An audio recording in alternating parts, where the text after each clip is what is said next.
Garantir uma boa saúde financeira é um dos principais desafios do mercado alimentício. E é o que você vai conferir hoje no Food Connection.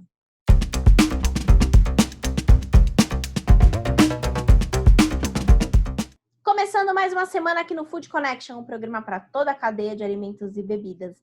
Eu sou Ana Domingues e estou aqui todos os dias, a partir das 4 horas da tarde, trazendo muita informação, tendências e ideias ao lado de importantes profissionais desse mercado. Quer ficar por dentro de tudo isso? Se inscreve no nosso canal, ativa as notificações e não perde nenhum dos episódios. Hoje a gente vai falar sobre a importância de ter uma saúde financeira na sua empresa. O planejamento financeiro ele é um dos grandes desafios no mercado alimentício.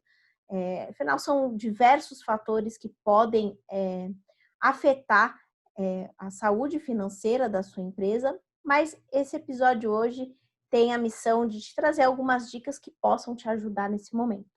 E para começar esse episódio, eu vou trazer para vocês o recado do João Natal, que é especialista em finanças do Sebrae São Paulo, que falou sobre como manter um bom fluxo de caixa e trouxe alguns conselhos. Vamos conferir.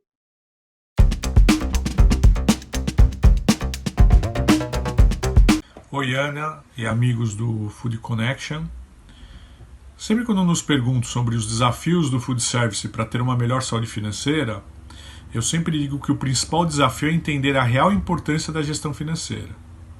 Entender que muitas vezes só habilidade técnica não garante a perpetuidade do seu negócio no tempo. Então, esse é o principal desafio. Agora, como que eu garanto um bom fluxo de caixa? Eu sempre dou uma resposta. Acompanhe de perto o seu fluxo de caixa. O fluxo de caixa é uma ferramenta importante e necessária na gestão das AFLs.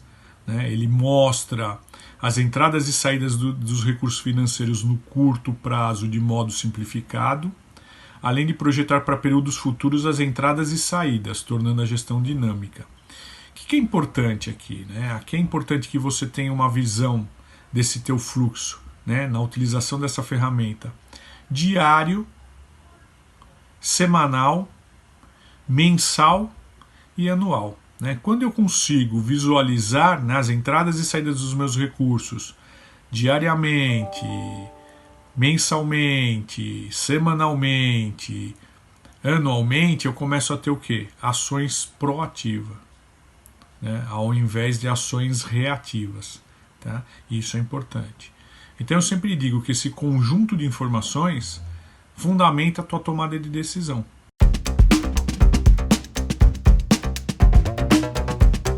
Quem também trouxe algumas dicas muito interessantes e falou também sobre se é um bom momento ou não ir atrás de crédito e como ir atrás desse crédito, qual a melhor opção nesse momento, foi o Augusto Reck, que é consultor de alimentação e também embaixador da Fispal Food Service, que conversou comigo e trouxe grandes ideias para você manter a sua saúde financeira. Vamos conferir.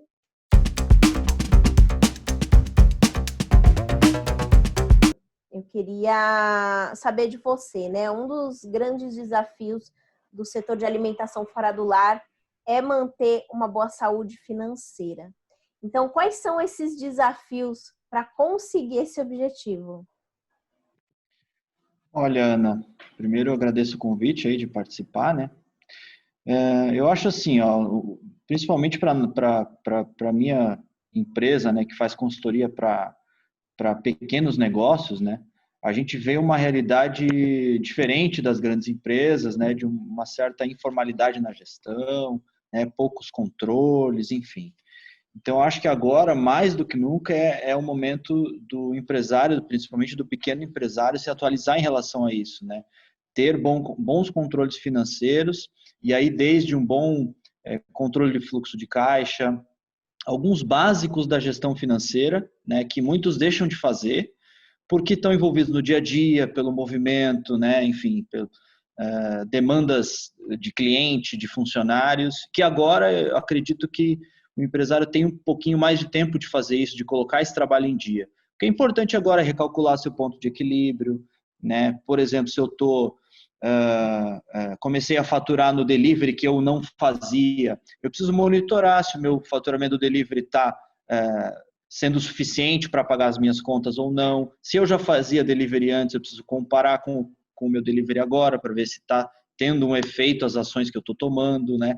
Quantos por cento isso teve de acréscimo com a pandemia. Então, essas análises todas, né, tanto comerciais, né, a nível de faturamento, quanto análise de despesa, só se tem se você tem um bom controle financeiro. Então, acho que esse seria, assim, o principal. Como que eu vou saber se eu preciso pegar grana de terceiros se eu não sei quanto eu preciso, se eu não sei qual é a minha despesa fixa, qual é o meu CMV, enfim, são vários indicadores que acho que o principal dever de casa do empresário é colocar essas tarefas mais simples em dia, porque aí sim eu consigo planejar melhor, por mais que seja difícil planejar hoje em dia, né? Você planeja o amanhã só, né?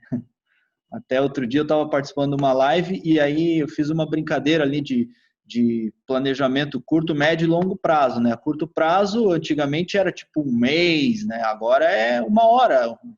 No dia seguinte você tem que fazer, né? Planejamento de curto prazo. Então, realmente está uma situação bem difícil, né? Nunca se sabe o que vai vir de restrições, né?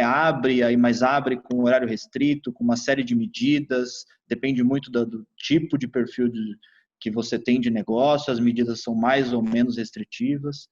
Enfim, é de se entender, né, que o planejamento ele tem que ser agora muito mais na intuição também do empresário, né, de ele acreditar naquilo que ele está fazendo, tem que arriscar, enfim. Mas eu acho que respondendo a tua pergunta, começar pelo básico, bom controle financeiro, né, um fluxo de caixa, separar suas despesas por um plano de contas, né, organizar bem isso para você poder assim tomar as decisões. E outro ponto que tem feito muita gente ficar na dúvida é a questão da crise, né? Os custos, né, continuam, mas o faturamento ele não permanece da forma que era antes. Então é muito importante nesse momento, né, para manter o negócio ativo, enxugar alguns custos. Mas como fazer isso sem perder a qualidade? Porque acredito que seja um dos grandes desafios também, né? Sim. Vamos separar aqui custo e despesa, né? Falando de custo, né? Falar de CMV, custo de matéria-prima para você produzir a comida. Se você está faturando pouco, né? Ele é um custo proporcional. Então, teoricamente, você já vai comprar menos mercadoria para poder produzir.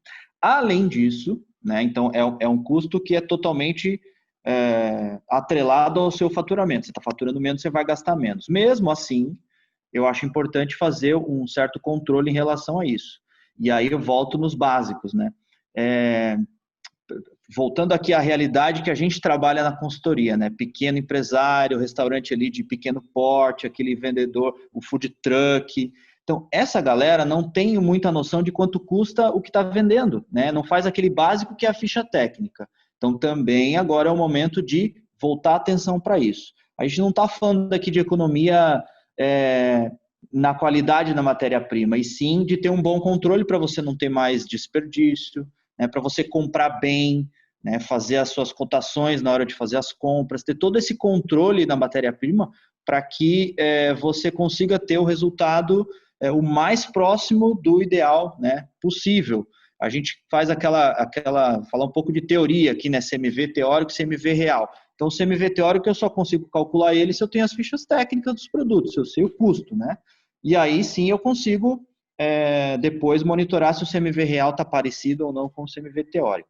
E aí depois tem as outras despesas do negócio, né, que também são importantes. Daí a maior delas é o CMV que a gente já falou. Beleza, ele é proporcional ao que eu vendo. Então, se eu vendo menos, ele vai cair. Mão de obra já é mais complexo, porque eu não vou demitir todo mundo, né? Eu preciso ter a minha base de equipe, e aí eu acho que a maior iniciativa aí que foi tomada, né, pelo governo é a MP dos salários. Então, aproveitar essas iniciativas que o governo está oferecendo, né, que vão te ajudar a pagar a folha. Aqui eu não estou falando de empréstimo para pagar folha, e sim da MP 936, que permite que você suspenda alguns contratos, reduza a jornada, e isso tem sido assim, pelo menos dos clientes que a gente atende, a maior ajuda de todas, né? Aí a gente tem as outras despesas, a gente divide as despesas em gerenciáveis e não gerenciáveis, né? As gerenciáveis, né, são também proporcionais, a maioria delas, né, proporcionais ao que eu faturo. Então, minha energia elétrica, ok, se eu estou trabalhando menos, eu vou gastar um pouco menos de energia, gás, enfim.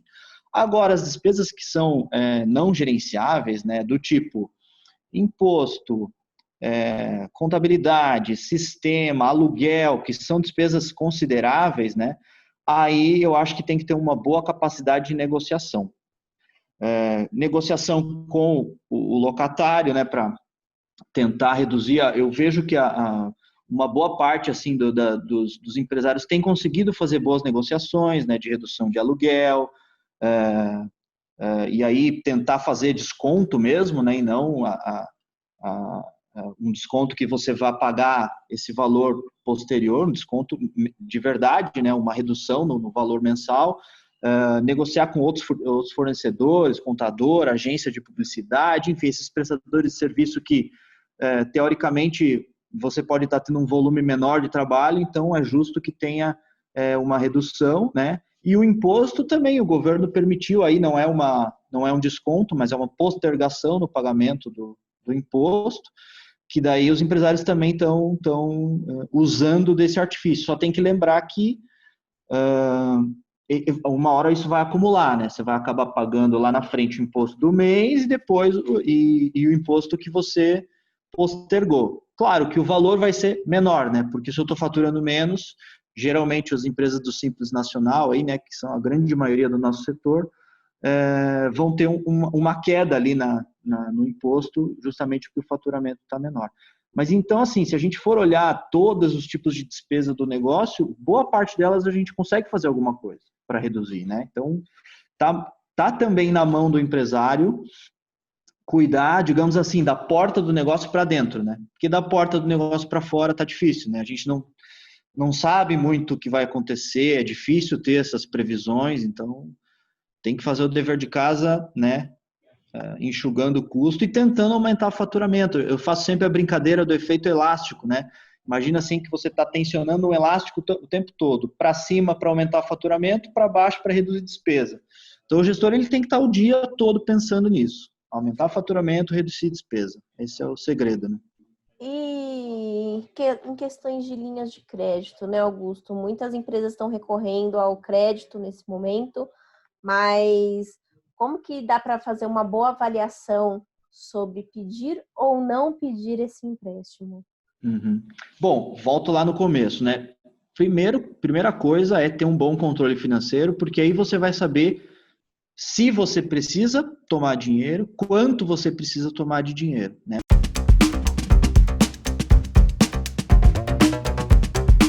E para finalizar o nosso programa, eu não podia deixar de compartilhar com vocês o bate-papo que eu tive com a Renata Cruz, que é chefe do Recruit to Go e também consultora. Ela trouxe uma visão de negócio muito bacana e um conselho muito importante para você que ainda está pensando no seu negócio como se ele estivesse antes dessa pandemia que a gente está vivendo. Vamos conferir?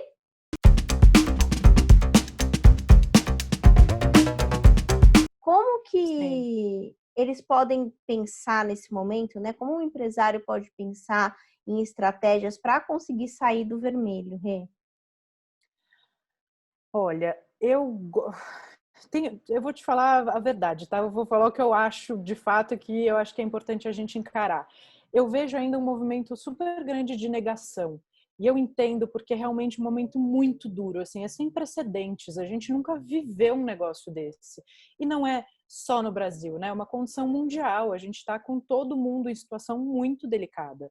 Né? Um negócio que a chegada foi rápida. Eu acho que a nossa até, a gente podia ter antecipado um pouco mais as coisas se a gente tivesse olhando lá fora, mas a gente tem a coisa, né? Deus é brasileiro e nada acontece com a gente.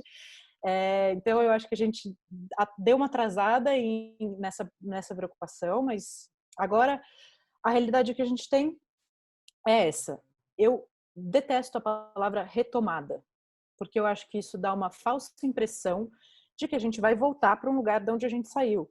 E eu juro, eu tento todo dia achar isso possível e eu não consigo achar isso viável.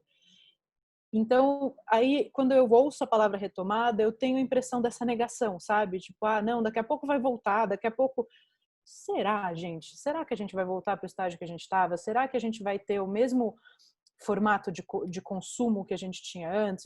A gente vai ter um novo formato aí, né? Eu gosto de falar novos tempos, sabe? Que eu acho que isso é mais factível e mais real. E para o empresário, eu tenho falado muito para os meus alunos, para os meus participantes, para os meus clientes de consultoria. Cara, vamos pensar num modelo que funcione para isso que a gente está vivendo agora. E aí tá disposto a ir remodelando. Mas assim, o que a gente tem agora, e a gente não sabe até quando, é isso aqui. A gente não tem uma vacina, a gente não tem uma data. A hora que tiver uma data, tem um prazo para isso acontecer. As pessoas já, né, grandes empresas já anunciaram que não voltam a trabalhar em sistema de escritório. Então a gente tem um aumento de home office que impacta diretamente o mercado de alimentos e bebidas, né? Diretamente. Grandes polos comerciais, como, por exemplo, a Faria Lima, né, onde tem ali a XP, Facebook, Twitter, uma galera que já anunciou que não volta, a gente vai precisar de menos restaurante. Os bares de happy hour vão ficar menos cheios, porque as pessoas fazem happy hour num bairro como o Itaim porque elas precisam esperar o trânsito passar.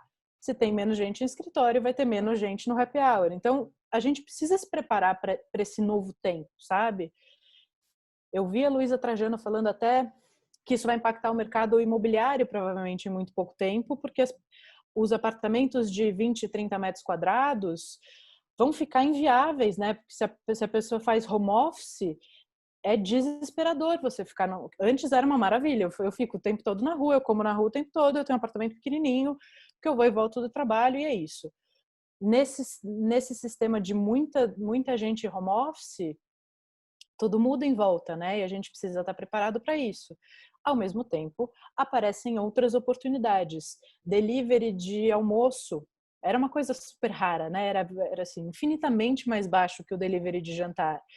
E me parece que o delivery de almoço veio para ficar. E ele vai ser bem representativo. E aí eu acho que tem esse caminho da gente desenhar o negócio para o que a gente tem, sabe? Eu acho que isso é saudável e é legal.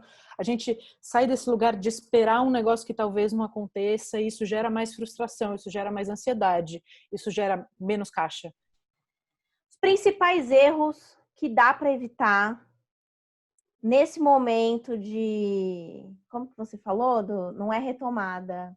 Novos tempos. Novos tempos, nesses novos tempos do food service, quais são os erros que já dá para evitar para conseguir ter uma saúde financeira ainda melhor? Tá. Eu tenho muito cuidado nessa hora para falar tudo, porque eu também não sou a dona da razão e eu também não tenho as respostas, né? Eu estou vivendo no mesmo mundo que todo mundo, então tudo pode mudar a qualquer período, né? Então, eu acho que disso tudo que a gente está falando, eu não me sinto à vontade de te dar respostas tipo, façam isso porque isso vai resolver a vida. Não é receita de bolo, né? Não é, eu não acredito de verdade nisso, sabe? Não é querendo ser evasiva, muito pelo contrário, mas é querendo botar uma realidade que é factível para o negócio de cada um, né? Uma regra única não se aplica para todo mundo, mas eu acho que a gente tem que estar disposto a aprender, reaprender e desaprender numa fase como essa. Acho que o desaprender nunca foi tão importante. Né? A gente sair daquele lugar, mas eu sempre fiz assim. Talvez o que a gente sempre fez não tenha mais resultado, né? Então, acho que o desaprender é muito importante. A gente fazer as pazes com a parte teoricamente chata do negócio, né? Que é o olhar os números, entender os números do seu negócio. Eu acho que isso é o segredo. Se eu puder dar uma dica e falar qual que é o segredo é entenda o seu negócio. Faça as pazes com isso, sabe? A gente se engana e é natural, né? Isso é do ser humano. A gente negligencia um número ali, vai fazer tabela de custo fixo, não bota todos porque dói olhar. Mas assim, seja honesto com o seu negócio, com você mesmo, sabe? Trace um plano e tente executar. E se não estiver dando certo, desaprenda aquele plano e trace outro.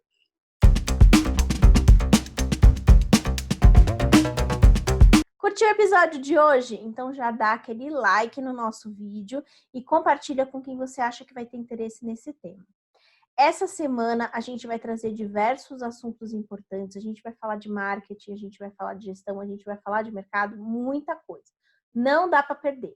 Mas tudo isso eu vou te contar amanhã. Então, te espero por aqui a partir das 4 horas da tarde. Até logo!